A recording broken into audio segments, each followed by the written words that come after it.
ಅಪ್ಪ ಯಾವ ಏರಿಯಾದಲ್ಲಿರೋದು? ಅದು ಗೊತ್ತಿಲ್ವೇ? ಅಯ್ಯೋ ದೇವ್ರೆ, ಗೊತ್ತಿಲ್ಲ ಅಂದ್ರೆ ಅಲ್ಲಿಗೆ ಹೋಗೋದ್ ಹೇಗ್ರಿ? ಅಪ್ಪ ನಿಮ್ ಫ್ರೆಂಡ್ಗೆ ಲೊಕೇಶನ್ ಕಳ್ಸೋದಕ್ಕೆ ಹೇಳಿ, ಈಸಿಯಾಗಿ ಮ್ಯಾಪ್ ಹಾಕೊಂಡು ಹೋಗ್ಬಿಡೋಣ. ನಂಬರು ಇಲ್ವೇ?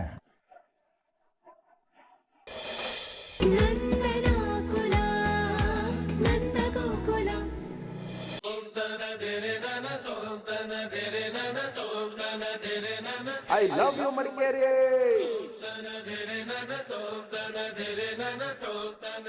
ಅಂದ್ಹಾಗೆ ನಾವು ಎಲ್ಲಿ ಉಳ್ಕೋತಾ ಇದೀವಿ? ಎಲ್ಲಿ ಅಂದ್ರೆ ನಮ್ಗೇನ್ ಇಲ್ಲಿ ಮನೆ ಇದೆಯಾ? ಆಬ್ವಿಯಸ್ಲಿ ಎಲ್ಲಾದ್ರೂ ಹೋಟೆಲ್ ಅಲ್ಲಿ ಸ್ಟೇ ಆಗ್ಬೇಕು. ಹೋಟೆಲ್ ಅಲ್ಲಿ ರೂಮ್ ಬುಕ್ ಮಾಡ್ತಿದೀವಲ್ವಾ? ನನ್ನ ಫ್ರೆಂಡ್ದು ಹೋಟೆಲ್ ಇದೆ. ಹಾ. ಗಿರ್ಜಾ ನಿಂಗೆ ಹೇಳ್ತಾ ಇದ್ನಲ್ಲ, ಸೋಮವಾರಪೇಟೆ ಮುತ್ತಣ್ಣ ಅಂತ, ಅವನ ಹೋಟ್ಲು ತುಂಬಾ ಚೆನ್ನಾಗಿದೆ. ಅಲ್ಲಿ ಉಳ್ಕೋಣ, ಎಲ್ಲ ವ್ಯವಸ್ಥೆ ಇದೆ. ಅಪ್ಪ ಯಾವ ಏರಿಯಾದಲ್ಲಿರೋದು? ಅದು ಗೊತ್ತಿಲ್ವೇ? ಅಯ್ಯೋ ದೇವ್ರೆ, ಗೊತ್ತಿಲ್ಲ ಅಂದ್ರೆ ಅಲ್ಲಿಗೆ ಹೋಗೋದ್ ಹೇಗ್ರಿ? ಅಪ್ಪ ನಿಮ್ ಫ್ರೆಂಡ್ಗೆ ಲೊಕೇಶನ್ ಕಳ್ಸೋದಕ್ಕೆ ಹೇಳಿ, ಈಸಿಯಾಗಿ ಮ್ಯಾಪ್ ಹಾಕೊಂಡು ಹೋಗ್ಬಿಡೋಣ. ನಂಬರು ಇಲ್ವೇ? ಮತ್ ಹೆಂಗಪ್ಪ ಅಲ್ಲಿ ಹೋಗೋದು ನಾವು? ಅಪ್ಪ ಅಟ್ಲೀಸ್ಟ್ ಹೋಟೆಲ್ ಹೆಸರು ಗೊತ್ತಿದ್ಯಾ? ಗೂಗಲ್ ಅಲ್ಲಿ ಸರ್ಚ್ ಮಾಡ್ಕೊಂಡು ಹೋಗೋಣ. ಸರೋಜಿನಿ ಅಂತ. ಒಂದ್ ನಿಮಿಷ.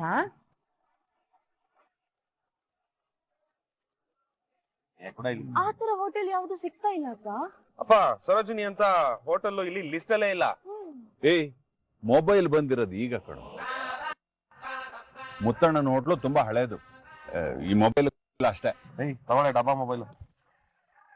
ಏನ್ರು ಮುಖ ನೋಡ್ತಾ ಇದ್ದೀರಾ? ನೀವೇನು ತಲೆ ಕೆಡಿಸ್ಕೋಬೇಡಿ, ಊರೊಳಗೆ ಹೋಗೋಣ. ಮುತ್ತಣ್ಣ ಅಂದ್ರೆ ಎಲ್ಲರಿಗೂ ಗೊತ್ತಿರುತ್ತೆ. ಅಲ್ಲಿ ಯಾರನ್ನಾರು ವಿಚಾರಿಸಿದ್ರಾಯ್ತು. ಹತ್ಕೊಳ್ಳಿ. ಅಣ್ಣ ನಮಸ್ಕಾರ. ಇಲ್ಲಿ ಸರೋಜಿನಿ ಅಂತ ಒಂದು ಹೋಟ್ಲ್ ಇದೆ, ಅದು ಎಲ್ಲಿ ಬರುತ್ತೆ? ಸರೋಜಿನಿ? ಹಾ ಹೌದು. ಹಿಂಗೆ ಹುಡುಕ್ತಿದ್ರೆ ದಿನ ಎಲ್ಲ ಇದ್ರಲ್ಲೇ ಕಳೆದೋಗ್ಬಿಡುತ್ತೆ. ಅವ್ರು ಮಿಡಲ್ ಕೆಲಸ ಮಾಡ್ತಾ ಇದ್ರು. ಒಂದು 10 ವರ್ಷದ ಹಿಂದೆ ರಿಟೈರ್ ಆಗಿದ್ದಾರೆ. ತುಂಬಾ ಜನಕ್ಕೆ ಪರಿಚಯ ಇರೋ ಜನ ಅವರು. ನಿನ್ ಗಂಡ ನೀನಾದ್ರೂ ಹೇಳಮ್ಮ.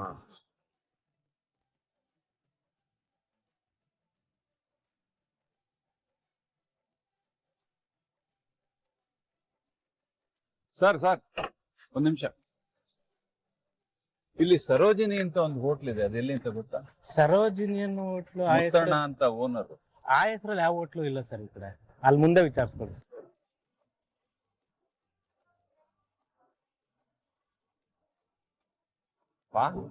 ಏನಾಯ್ತಪ್ಪ?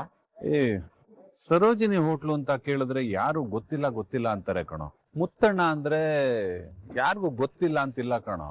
ಅಷ್ಟ್ ದೊಡ್ಡ ಮನುಷ್ಯ ಅವನು. ಊರು ಬೆಳೆದು ಬಿಟ್ಟಿದೆ, ರಸ್ತೆಗಳೇ ಗೊತ್ತಾಗ್ತಾ ಇಲ್ಲ. ಹೌದು ಅಪ್ಪ.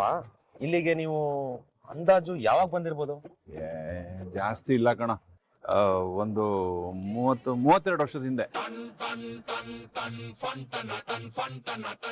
ಆಗ ನಾನು ಮುತ್ತಣ್ಣ ಬೀದಿ ಸುತ್ತಿದ್ದೀವಿ, ಗೊತ್ತಾ? 32 ವರ್ಷಗಳ ಹಿಂದೆನಾ? ಹಂಗಂದ್ರೆ 1993 ಅಲ್ಲ ಅಪ್ಪ. ಇಷ್ಟೊಳಗೆ ಆ ಹೋಟೆಲ್ನ ಒಡೆದು ಉಡಿಸ್ ಮಾಡಕ್ ಬಿಡ್ತಾರೆ. ಹೋಗ, ಆತರ ಎಲ್ಲ ಮಾಡಿರಲ್ಲ. ನಡಿ ಬೇರೆ ಕಡೆ ಹುಡ್ಕೋಣ. ಅಪ್ಪ ಒಂದ್ ನಿಮಿಷ ಅಪ್ಪ. ನಾವು ಹುಡುಕ್ತಿದ್ರೆ ನಾಳೆ ಬೆಳಿಗ್ಗೆ ತನಕ ಹುಡುಕ್ತಾನೆ ಇರ್ಬೇಕಾಗುತ್ತೆ. ನೋಡಿ ಎಲ್ರು ಟಯರ್ಡ್ ಆಗಿದ್ದಾರೆ, ರೂಮ್ ಹೋಗಿ ರೆಸ್ಟ್ ಮಾಡ್ಬೇಕು ಅಂತ ಅನ್ಸ್ತಿದೆ ಅಪ್ಪ. ಹೌದಪ್ಪ, ನಾವು ಆನ್ಲೈನ್ ನಲ್ಲಿ ಯಾವ್ದಾದ್ರು ಹೋಟೆಲ್ ಬುಕ್ ಮಾಡ್ಕೊಡೋಣ. ಏನೋ ಮಾಧವ, ನೀನು ಆ ಕತ್ತೆ ಬಡವಂತರ ಮಾತಾಡ್ತಾ ಇದೀನಿ. ಮಡಿಕೇರಿಗೆ ಬಂದು ಮುತ್ತಣ್ಣನ ಹೋಟ್ಲಿಗೆ ಹೋಗಿಲ್ಲ ಅಂದ್ರೆ ಅವ್ನು ಎಷ್ಟು ಬೇಜಾರು ಮಾಡ್ಕೋತಾನ ಗೊತ್ತಾ? ಹಾಗಲ್ಲಪ್ಪ, ಇವತ್ತು ಸದ್ಯಕ್ಕೆ ಒಂದು ಹೋಟ್ಲಲ್ಲಿ ಉಳ್ಕೊಳ್ಳೋಣ. ನಾಳೆ ಅಷ್ಟರಲ್ಲಿ ಮುತ್ತಣ್ಣನ ಹೋಟ್ಲ್ ಯಾವ್ದು ಅಂತ ಹುಡುಕಿ ಅಲ್ಲಿಗೆ ಹೋಗೋಣ. ಸರಿ ಆಯ್ತು, ಅದೇನು ಹುಡುಕ್ರಪ್ಪ. ಏಯ್, ನಿನ್ ಡಬ್ಬಾ ಮೊಬೈಲ್ ಕೂಡ.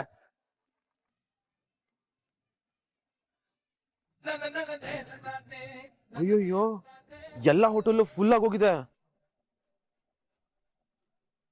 ಒಂದ್ ಹೋಟೆಲ್ ಖಾಲಿ ಇಲ್ಲ. 2 ಹೋಟೆಲ್ ಖಾಲಿ ಇದೆ. ಅದರಲ್ಲಿ ಒಂದು ಹೋಟೆಲ್ ಡಬ್ಬಾ ತರ ಇದೆ, ಇನ್ನೊಂದು ಸಖತ್ತಾಗಿದೆಪ್ಪ. ಇಲ್ಲಿಗೆ ಹೋಗ್ಬೋದು. ಸರಿ ನಡ್ರಿ ಹೋಗೋಣ.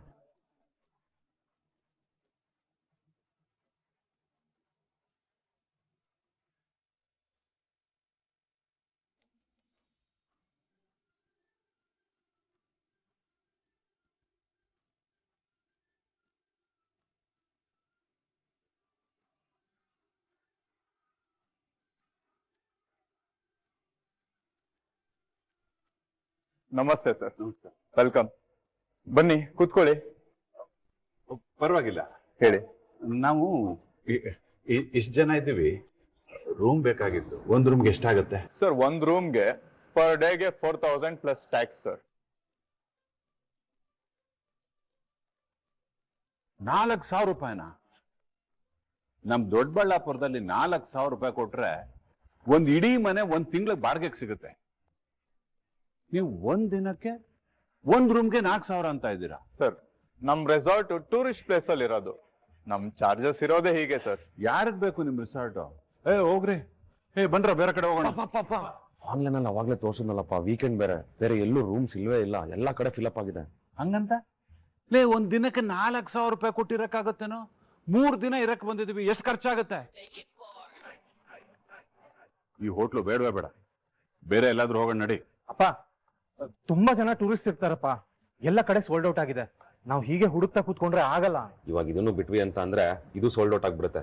ನಾವೇನೋ ಗಂಡಸರು ಕಾರಲ್ಲಾದ್ರೂ ಅಡ್ಜಸ್ಟ್ ಮಾಡ್ಕೊಳ್ಬಹುದು, ಆದ್ರೆ ಲೇಡೀಸ್ ಕತೆ. ರೀ,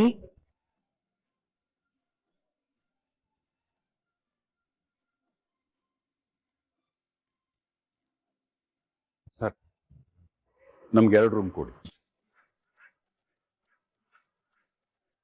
ಅಲ್ಲ ಕೇಶವ, ಒಂದ್ ರೂಮು ನಮಗೆ, ಇನ್ನೊಂದ್ ರೂಮ್ ಅಲ್ಲಿ ಎಲ್ರು ಇರ್ತಾರ, ಇಕ್ಕಟ್ಟಾಗಲ್ವೇನೋ? ಮೋಸ್ಟ್ಲಿ ಎಲ್ರೂ ಒಂದೇ ರೂಮಲ್ಲಿ ಇರ್ತಾರೆ. ಫ್ಯಾಮಿಲಿ ರೂಮ್ ತಗೋತಿರ್ಬೇಕು. ಇರು ನೋಡೋಣ. ಗಿರ್ಜಾ, ನೀವು ಹೆಂಗಸರೆಲ್ಲ ಒಂದು ರೂಮಲ್ಲಿ ಇರಿ, ನಾವು ಗಂಡಸರೆಲ್ಲ ಒಂದು ರೂಮಲ್ಲಿ ಇರ್ತೀವಿ.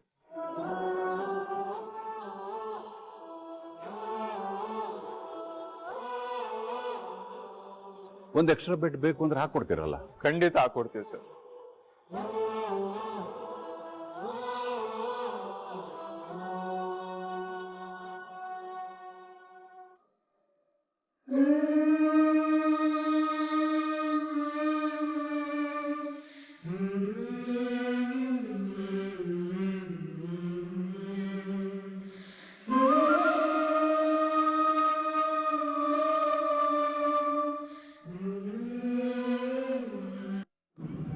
ಮೀನಾ, ಏನಾಯ್ತು?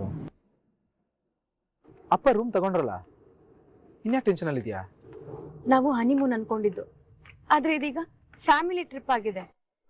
ಆದ್ರೂ ಸರಿ, ಎಲ್ರ ಜೊತೆ ಖುಷಿಯಾಗಿ ಓಡಾಡೋಣ ಅಂತ ಬಂದೆ. ಆದ್ರೆ ಈಗ ಮಾವ ಗಂಡಸ್ರಿಗೊಂದ್ ರೂಮು ಹೆಂಗಸ್ರಿಗೊಂದ್ ರೂಮು ಅಂತ ಹೇಳ್ತಿದ್ದಾರೆ. ಹೀಗಾದ್ರೆ ನಿನ್ ಜೊತೆ ಕಾಲ ಕಳಿಯೋದು ಯಾವಾಗ್ಲೂ? ನನಗೂ ಸಣ್ಣ ಪುಟ್ಟ ಆಸೆಗಳಿರುತ್ತಲ್ವೇನೋ, ಅದು ಇಲ್ಲ ಅಂದ್ರೆ ಹೇಗೋ ಕೇಶವ? ಅಪ್ಪ ನಮಗೋಸ್ಕರ ರೂಮ್ ಮಾಡ್ಲಿಲ್ಲ ಅಂತ ಬೇಜಾರ್ ಮಾಡ್ಕೋಬೇಡ ಕಣೆ.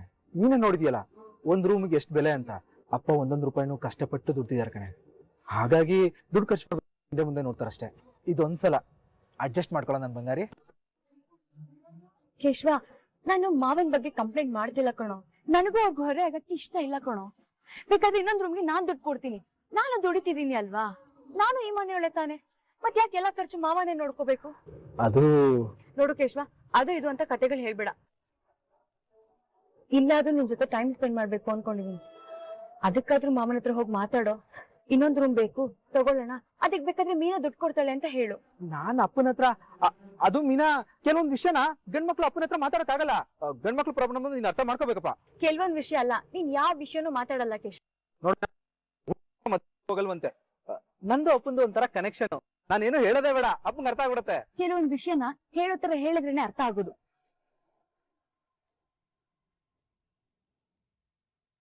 ಇನ್ನೊಂದು ರೂಮು ಯಾಕೆ ಇನ್ನೊಂದು ರೂಮು? ಅದು ಮೀನಾ ಕೇಶವನು ಬಂದಿದ್ದಾರೆ, ಹೊಸದಾಗಿ ಮದ್ವೆ ಆಗಿರೋ ಜೋಡಿರಿ. ಅವರಿಬ್ಬರಿಗೂ ಸಪರೇಟ್ ಆಗಿ ಒಂದ್ ರೂಮ್ ಇರ್ಬೇಕಲ್ವಾ? ಆ ಹುಡುಗಿ ಮದ್ವೆ ಆದಾಗಿಂದ ಜೊತೆ ಎಲ್ಲೂ ಹೊರಗಡೆ ಹೋಗಿಲ್ಲ ರೀ. ಬೇರೆ ಪುಣ್ಯಕ್ಷೇತ್ರ ದರ್ಶನ ಅಂತ ಅವ್ರ ಜೊತೆ ಬಂದ್ಬಿಟ್ಟಿದೀವಿ. ಇಂಥ ಸಮಯದಲ್ಲಿ ಅವಳನ್ನ ಅತ್ತೆ ನಾದ್ನಿ ಜೊತೆ ಇರು ಅಂದ್ರೆ ಅವಳಿಗೂ ಬೇಜಾರಾಗಲ್ವಾ? ಅದಕ್ಕೆ ರೀ, ಅವ್ರಿಗೋಸ್ಕರ ಆದ್ರೂ ಇನ್ನೊಂದು ರೂಮ್ ತಗೊಂಡ್ಬಿಡ್ರಿ. ನಾನೇನಾದ್ರೂ ತಪ್ಪು ಮಾತಾಡದ್ನಾ? ಕ್ಷಮಿಸ್ಬಿಡ್ರಿ. ನೀನ್ ಸರಿಯಾಗಿ ಮಾತಾಡದೆ ಗಿರಿಜಾ, ನನ್ಗಿದು ಹೊಳಿಲೇ ಇಲ್ಲ. ಅಪ್ಪ, ದುಡ್ಡೇನಾದ್ರೂ ಬೇಕಿತ್ತಪ್ಪ, ನಾನ್ ಕೊಡ್ಲಾ? ಬೇಡ ಕಣ, ಇದೆ ನನ್ನ ಹತ್ರ. ಒಂದು ನಿಮಿಷ ಗಿರ್ಜ. ಏನ್ ಮಾತಾಡ್ತಿದೆ ಮಿಸ್ಟರ್ ವಜ್ರಮುನಿ ಹತ್ರ?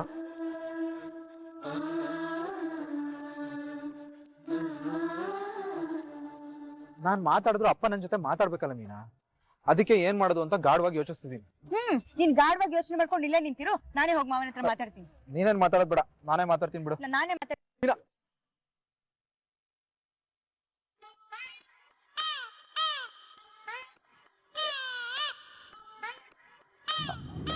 ಅಪ್ಪ ಅದು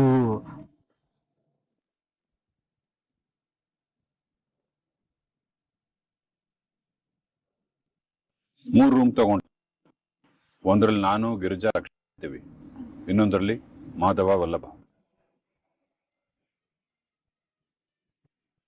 ಬೇಗ ಕೀ ತಗೊಂಡ್ರೆ ಒಳ್ಳೇದು.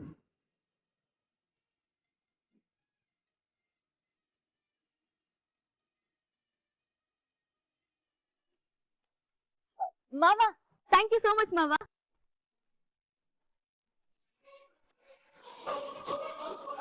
ಮಾವ, ಏನಾದ್ರೂ ಒಂದು ಹೇಳಿ, ವೆಲ್ಕಮ್ ಅಂತ ಏನಾದ್ರೂ ಒಂದು ಹೇಳಿ ಮಾವ, ಏನಾದ್ರೂ ಹೇಳಿ. ನೋಡು, ಅಪ್ಪ ನಿನ್ನಿಷ್ಟು ತರ ರೂಮ್ ಮಾಡ್ಕೊಟ್ಟಿದ್ದಾರೆ ತಾನೆ, ಈ ಓವರ್ ಆಕ್ಟಿಂಗ್ ಎಲ್ಲ ಯಾಕೆ? ಅಯ್ಯೋ, ಓವರ್ ಆಕ್ಟಿಂಗ್ ಅಲ್ಲ ಕೇಶವ, ಥ್ಯಾಂಕ್ಸ್ ಹೇಳ್ದೆ, ಅದು ತಪ್ಪೇನೋ? ಪಾಪ ಕೇಶವ, ಮಾವ ಎಷ್ಟು ಒಳ್ಳೆಯವ್ರು ನೋಡು. ನೀನೇ ಕಣೋ ಅವ್ರು ಹಾಗೆ ಹೀಗೆ ಅಂತ ಹೇಳಿ ನನ್ ಕಣ್ಣಿಗೆ ಅವ್ರ ವಿಲನ್ ತರ ಕಾಣೋ ಹಾಗೆ ಮಾಡಿದ್ಯಾ. ಅವ್ರ ಹೀರೋ ಕಣೋ, ಅವರೇ ಬೇರೆ, ಅವ್ರ ಸ್ಟೈಲೇ ಬೇರೆ. ನಾನೇ ಬೇರೆ, ನನ್ ಸ್ಟೈಲೇ ಬೇರೆ. ಬಾ